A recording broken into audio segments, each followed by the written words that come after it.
अब तक जो मैंने किया है और जो कुछ भी करने वाला हूँ, मैंने सब कुछ उन्हें बता दिया है। रोक सको तो रोक लो। एक ऐसा पुलिस केस जिसमें विक्टिम्स की जान जा रही है और जेल में बंद एक कैदी ये क्लेम कर रहा है कि उसने इन सारे कत्लों को अंजाम दिया है। ना तो वो जेल से बाहर गया, ना तो उसने किसी को ये काम सौंपा। तो आखिर ये कत्ल हो कैसे रहे हैं? क्या यहाँ कोई स्पिरिट या आत्मा इन्वॉल्व है, या फिर ये सब यहाँ कोई बढ़िया गेम प्लान है? आज के वीडियो में हम कड़ावर मूवी को एक्सप्लेन करते हुए इन्हीं सब सवालों के जवाब को तलाशने की कोशिश करेंगे। और दोस्तों, अगर ये एक्सप्लेनेशन वीडियो आपको पसंद आया तो हम और भी इस तरह के एक्सप्लेनेशन वीडियोस लाते रहेंगे।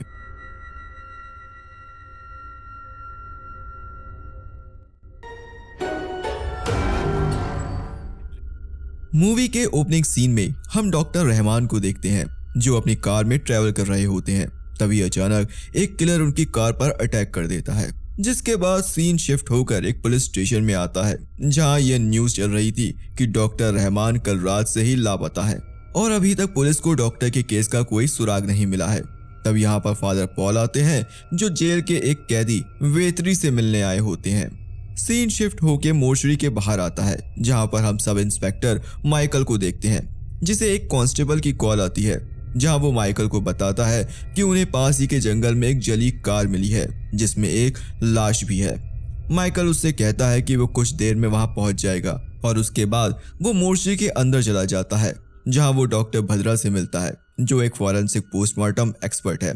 वो अपने साथ डॉक्टर भद्रा को क्राइम स्पॉट पर ले जाता है जहां पर वो एक जली हुई कार को देखते हैं। यहाँ सब कुछ बुरी तरह से जला हुआ था और ड्राइवर सीट पर एक पूरी तरह से जली हुई बॉडी भी थी। अब इस जली हुई बॉडी को देखकर साफ लग रहा था कि इसे जलाने से पहले टॉर्चर किया गया था। क्राइम स्पॉट पर पुलिस को एक पेट्रोल कैन भी मिलता है जिसे लेकर वो इस बॉडी को ऑटोप्सी के लिए भेज देते हैं। ऑटोप्सी के दौरान डॉक्टर भद्रा को पता चलता है कि इस बॉडी के जलने से पहले उसकी रीढ़ की 8 हड्डियां टूट चुकी थी। इसका मतलब कि जलने से पहले उस आदमी को बहुत मारा पीटा गया था।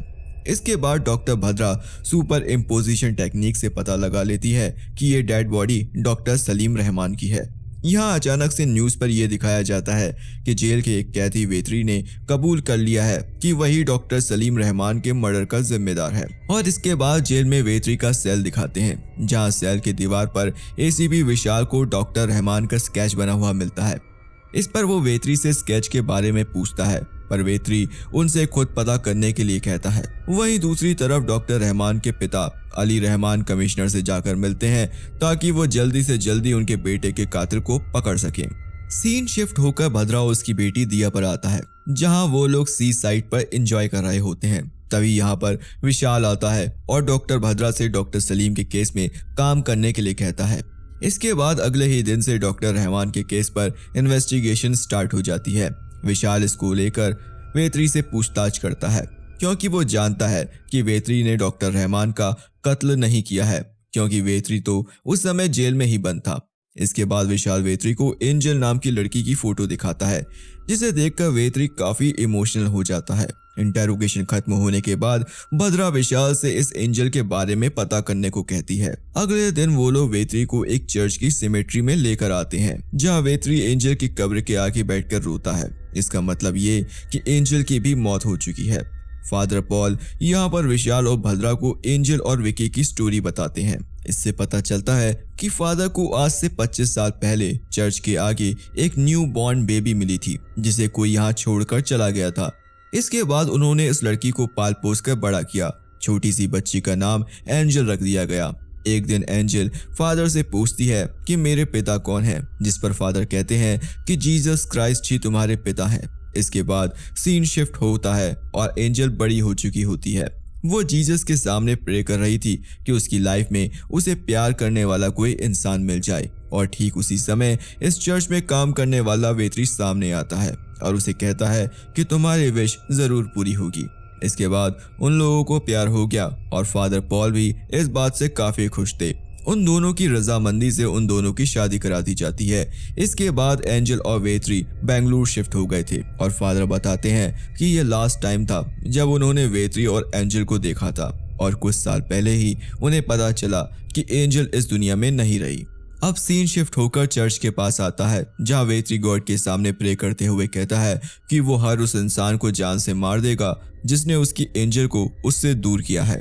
यहाँ से वापस जाते हुए भद्रा और विशाल नोटिस करते हैं कि वेत्री ने एंजल की कब्र पर काइन का रास्ता लिख दिया था। अब भद्रा कहती है कि बाइबल में एडम और ईव के पहले 2 बेटे काइन और एबल थे और बाइबल की स्टोरी के अकॉर्डिंग काइन ने लालच में आकर एबल का कत्ल कर दिया था और इस तरह वो दुनिया का पहला कातिल बन गया। ऐसा कहा जाता है कि वर्ल्ड में अब जितने भी कत्ल होते हैं वो काइन के हाथ से ही होते हैं। लेकिन इस पॉइंट पर विशाल और भद्रा समझ नहीं पा रहे थे कि इस स्टोरी का उनके केस से क्या लेना देना है। यहाँ से वो लोग जब वापस जा रहे थे तब उनकी जीप पर कोई अटैक कर देता है। यहाँ पर वो लोग नोटिस करते हैं कि उन लोगों का टारगेट वो लोग नहीं वेत्री था। वो लोग किसी तरह से सेफ बचते हैं, जिसके बाद वो एंजल की ऑटोप्सी रिपोर्ट लेने आते हैं। ऑटोप्सी रिपोर्ट से उन्हें पता लगता है कि जिस हॉस्पिटल में एंजल की ऑटोप्सी हुई थी वहाँ डॉक्टर रहमान ही हार्ट सर्जन थे। एंजल को जेसी हॉस्पिटल में एडमिट किया गया था क्योंकि उसके सर में चोट लग गई थी, लेकिन अचानक से इस हॉस्पिटल में एंजल की मौत हो गई। अब भद्रा यहाँ ये नोटिस करती है कि डॉक्टर सलीम एक हार्ट सर्जन थे। उन्होंने एंजल का केस क्यों लिया? इसका एक ही मतलब निकलता है कि ऑटोप्सी रिपोर्ट फॉल्स है। भद्रा डिसाइड करती है कि उन्हें एंजल की ऑटोप्सी दोबारा से करनी होगी, जिसके लिए वो फादर पॉल से एंजल की बॉडी को दोबारा से कब्र से निकालने के लिए मना लेती है और कोर्ट से भी इसके लिए मंजूरी मिल जाती है। लेकिन कोर्ट से वापस आते वक्त कोई फादर पॉल पर हमला कर देता है, जिसके बाद उनकी कंडीशन बहुत ही क्रिटिकल हो जाती है। भद्रा को आइडिया लग जाता है कि एंजल की बॉडी को भी कोई नुकसान पहुंचा सकता है और होता भी कुछ ऐसा ही है। जब रात को वो लोग ग्रेवयार्ड पहुंचते हैं, वहाँ कुछ लोग एंजल की कब्र खोदते हुए दिखाई देते हैं। विशाल उन सबको मार पीट कर वहां से भगा देता है। अगले दिन कलेक्टर के ऑर्डर पर एंजल की कब्र को खुदवाते हैं। अब इसके बाद एंजल की बॉडी को भद्रा के पास ऑटोप्सी के लिए भेज दिया जाता है। एंजल की ऑटोप्सी के बाद भद्रा विशाल से जाकर मिलती है। यहाँ वो विशाल को जाकर बताती है कि आज उसने एंजल की जो ऑटोप्सी की थी वो एंजल पर की गई पहली ऑटोप्सी थी। इसका मतलब कि बिना ऑटोप्सी किए ही एंजल की बॉडी को दफना दिया गया था और रिपोर्ट भी बना दी गई थी। और दूसरी सबसे शॉकिंग बात यह थी कि एंजल की बॉडी से उसका हार्ट गायब था, यानी कि जेसी हॉस्पिटल में एंजल के साथ कुछ तो गड़बड़ हुई थी। इसका पता लगाने के लिए भद्रा और विशाल जेसी हॉस्पिटल जाते हैं, जहां डॉक्टर भद्रा डॉक्टर इब्राहिम एबल का नाम देखती है। जो आपको याद होगा कि वेत्री ने उस दिन एंजल की कब्र पर काइन का नाम लिखा था। बाइबल की कहानी के अनुसार काइन ने अपने भाई एबल को मारा था और ये देखकर भद्रा समझ जाती है कि वेत्री का एंजल की कब्र पर काइन लिखना एक इशारा था कि वो शायद डॉक्टर इब्राहिम एबल को मार सकता है। इसके बाद वो लोग डॉक्टर एबल के पास जाते हैं, जहां वो उनसे एंजल के बारे में बात करते हैं और जहां बातों बातों में डॉक्टर एबल बोल देते हैं कि तुम लोगों को क्या लगता है कि इतने फेमस हॉस्पिटल के डॉक्टर ऑर्गन ट्रेडिंग करेंगे? लेकिन मजेदार बात यह थी कि भद्रा और विशाल ने अभी तक एक बार भी एंजल के हार्ट मिसिंग या ऑर्गन ट्रेडिंग के बारे में कोई बात नहीं करी थी। इसका साफ मतलब था कि डॉक्टर एबल भी एंजल की मौत के जिम्मेदार थे और उन्हें कुछ ऐसी बातें जरूर पता थी जो कि उन दोनों के इस केस में मदद कर सकती थी। भद्रा और विशाल डॉक्टर एबल से बात करके वापस लौटते हैं। तभी भद्रा को याद आता है कि उसका फोन ऊपर छूट गया है। इसके बाद अचानक ही विशाल को ऊपर से गोली चलने की आवाज आती है। जैसे ही वो लोग ऊपर आते हैं, उन्हें वहां डॉक्टर एबल मरे हुए मिलते हैं। भद्रा यहाँ से एक आदमी को भागते हुए देखती है। वो लोग उसका पीछा करने लगते हैं, लेकिन बदकिस्मती से वो लोग उसे नहीं पकड़ पाते। यहाँ हम व्यूअर्स इस आदमी का चेहरा देख लेते हैं। हम लोग देखते हैं कि ये आदमी और कोई नहीं बल्कि भद्रा के साथ काम करने वाला काली था। अगले दिन कमिश्नर विशाल को ये केस जल्दी से खत्म करने को कहता है, नहीं तो ये केस सीबीआई को ट्रांसफर कर दिया जाएगा। अब विशाल फिर से वेत्री से पूछताछ करता है, जहां वेत्री कुछ खास तो नहीं बताता, लेकिन मणि नाम के आदमी का जिक्र करता है। विशाल अपनी टीम के साथ मणि को पकड़ लाता है। इसके बाद वो लोग उससे पूछताछ में लग जाते हैं। वहां भद्रा वेत्री से बात कर रही होती है, जहां वो वेत्री से ये पूछती है कि उसका नेक्स्ट टारगेट कौन है। इस पर वेत्री कहता है, वो आदमी जिसके सीने में आज एंजल का दिल धड़क रहा है, मैं उसे जान से मार दूंगा। सीन शिफ्ट होकर इंटेरोगेशन रूम में आता है, जहां विशाल को मणि से वेत्री की बैक स्टोरी पता लगती है। तो कुछ साल पहले वेत्री एंजल के साथ जेसी हॉस्पिटल में आया था, क्योंकि एंजल 9 मंथ की प्रेग्नेंट थी हॉस्पिटल से वापस जाते वक्त मणि और उसका फ्रेंड बाइक से एंजल की चेन खींचकर भागते हैं, जिससे एक्सीडेंट हो गया था और एंजल पेट के बल गिर गई थी। वेत्री मणि और उसके दोस्त को पकड़ने के लिए पीछे भागता है। तब मणि का साथी एक ट्रक के नीचे आकर मर जाता है, लेकिन मणि बच के निकल गया। ये सब कहानी सुनने के बाद विशाल और भद्रा आपस में मिलते हैं, जहां भद्रा कहती है कि अब तक पुलिस को लगता है कि एंजल की मौत का बदला लेने के लिए वेत्री मर्डर किया जा रहा था और वो लोग अपना फोकस अभी तक वेत्री पर लगाए हुए थे, लेकिन फादर पॉल पर उनका ध्यान गया ही नहीं। एंजल उनकी बेटी की तरह थी और इससे ये पॉसिबल है कि कहीं वो क्राइम को अंजाम दे रहे हों। पर फादर शक से बाहर निकल जाते हैं क्योंकि एबल के मर्डर के टाइम पर वो हॉस्पिटल में थे। खैर, अब हमें काली की स्टोरी फ्लैशबैक में दिखाई जाती है, जहां हम उसकी बेटी प्रिया को देखते हैं। प्रिया रोते रोते हॉस्पिटल से घर आती है और अपने पिता को बताती है कि आज उसके हॉस्पिटल में बहुत ही सैड इंसिडेंट हुआ। वो बताती है कि हॉस्पिटल में आज एक प्रेग्नेंट लेडी आई थी, जो कि दरअसल में एंजल थी, और डॉक्टर रहमान ने ऑपरेशन के बहाने से उसका हार्ट निकाल दिया और उसके बच्चे को निकालकर प्रिया को देकर उसे फेंकने को कह दिया, क्योंकि उस बच्चे की हार्ट बीट नहीं आ रही थी। प्रिया उस बच्चे को लेकर जा रही होती है, तभी बच्चा कुछ मूवमेंट्स करता है और पता लगता है कि वो अभी भी जिंदा है। प्रिया उस बच्चे को रिवाइव करके अपने साथ ले जाती है, क्योंकि वो जानती थी कि अगर डॉक्टर रहमान को पता चल गया कि ये बच्ची जिंदा है तो इसके भी ऑर्गन निकाल लेंगे। इसके बाद वो दोनों उस बच्ची को लेकर फादर पॉल के पास चले गए, जहां फादर पॉल ने उनसे कहा कि उन्हें किसी भी तरह एंजल को जस्टिस दिलाना है। अब अगले दिन भद्रा विशाल से न्यूज़ पर यह दिखाने के लिए कहती है कि जिस दिन एंजल की मौत हुई थी उस दिन जिन जिन भी लोगों का हार्ट ट्रांसप्लांट हुआ था उन्हीं में से कोई एक किलर का नेक्स्ट टारगेट है। डॉक्टर रहमान का पिता मिस्टर अली न्यूज़ टेलीकास्ट के बाद सामने आता है, जो विशाल को आकर बता देता है कि एंजल का ब्लड ग्रुप काफ़ी रेयर टाइप का था, इसलिए उसने 2 करोड़ रुपए में उसका हार्ट बेचा था। वो जानता था कि वेत्री सब लोगों को जान से मार रहा है, इसलिए उन्होंने ही वेत्री पर ये सारे अटैक्स करवाए थे। इससे पहले विशाल अली पर कोई एक्शन लेता, उसे पता लगता है कि ऊपर से ऑर्डर है कि उसे इस केस पर आगे काम नहीं करना है। अब सीन कट होकर रात को एक बंद गोदाम में आता है, जहां हम अली को बंधा हुआ देखते हैं और सामने ही काली खड़ा होता है, पर इस बार यहाँ पर कोई और भी था। और कैमरा जैसे ही मुड़ता है, यहाँ हम भद्रा को देखते हैं। जी हाँ, यहाँ पर रिवील होता है कि इन सारे कत्लों के पीछे डॉक्टर भद्रा ही मास्टरमाइंड थी। अब हमें यहाँ एक फ्लैशबैक दिखाया जाता है, जिससे हमें कंप्लीट कहानी पता लगती है।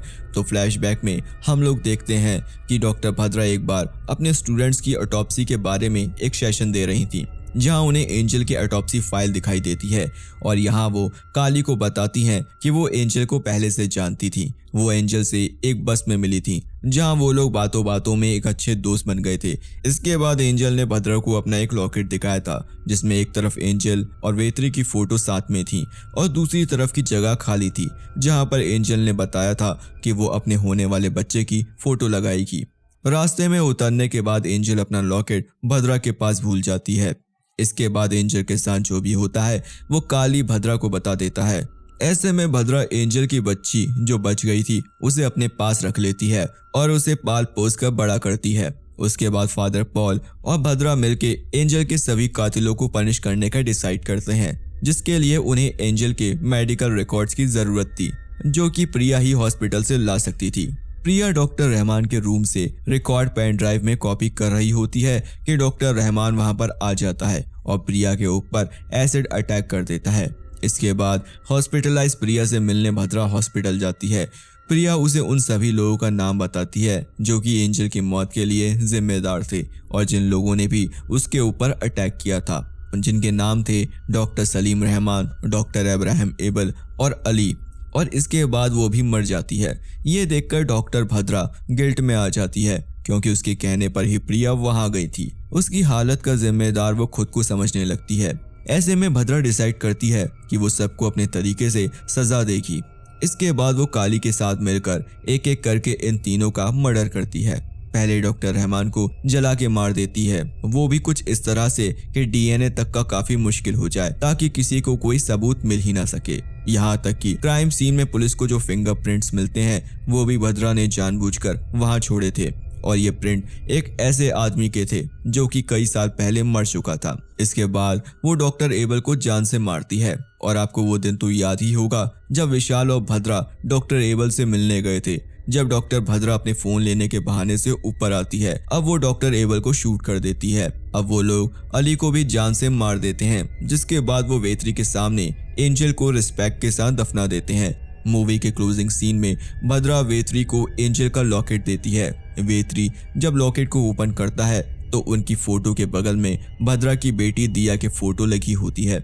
ये देखकर वेत्री ये समझ जाता है कि ये उसकी बेटी है। जी हाँ, दिया जो थी भद्रा की बेटी असल में एंजल और वेत्री की बेटी है। तभी दिया भागकर वेत्री के गले लग जाती है और हम लोग देखते हैं कि पुलिस अभी तक क्राइम स्पॉट पर उस पर्सन के फिंगरप्रिंट्स खोजबीन करने में लगी हुई है जो कि तीनों क्राइम स्पॉट से मिले थे। तो हम जान चुके हैं कि वो इंसान उन्हें नहीं मिलने वाला, क्योंकि वो तो पहले ही मर चुका है। दोस्तों, ये थी फिल्म कैडावर मूवी की कंप्लीट स्टोरी और मुझे नहीं लगता कि यहाँ कुछ भी एक्स्ट्रा डिटेल या थ्योरी देने की जरूरत है, क्योंकि एंड तक आते आते स्टोरी अपने आप ही रिवील हो जाती है। तो दोस्तों, कैसा लगा आपको ये एक्सप्लेनेशन वीडियो, मुझे कमेंट करके बताएं। अच्छा लगा हो तो खूब सारा लाइक करें और दोस्तों के साथ शेयर करें। मैं सिद्धांत, मिलता हूँ अगले वीडियो में। तब तक के लिए the binge watcher signing off. जय हिंद।